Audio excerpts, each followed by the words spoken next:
maraming luha ang hindi nakita. Daghang hikbi nga sa gabi ira gipagawas. Sa bawat umaga'y pilit na bumabangon, bisan ng kasing-kasing wasak sa pagpanaw ng anak na gihigugma. Marami mang salita ang ibinabato, daghan mang paghukom nga walay kamatuoran. Hindi nila batid ang bigat na pasan ng pusong iniwan ng anak na mahal kaayo.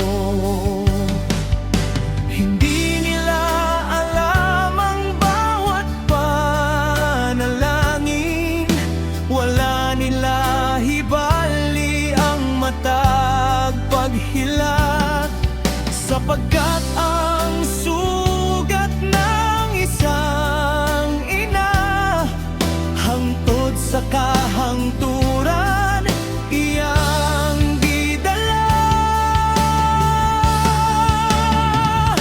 Walang makakapantay sa pagmamahal ng isang ina, walay pulong nga makapapasayang pag-antos. Marami mang naninira, marami ring nagmamahal, mga kasing-kasingan at uban sa iyang kasakit.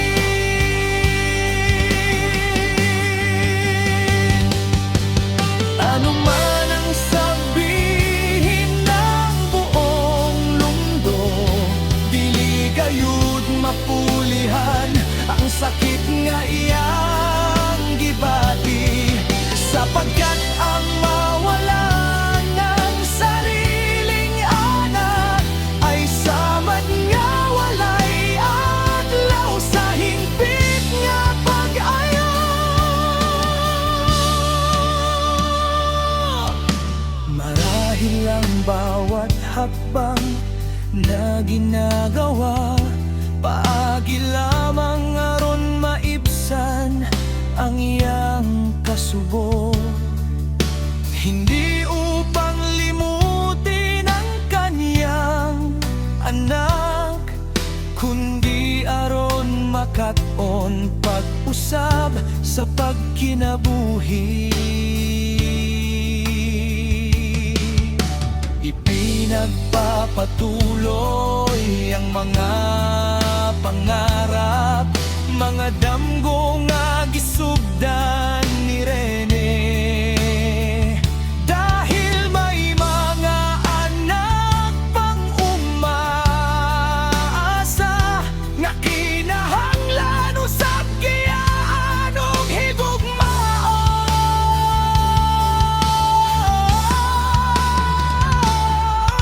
Hindi kailanman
sa bawat inang nagdadalamhati.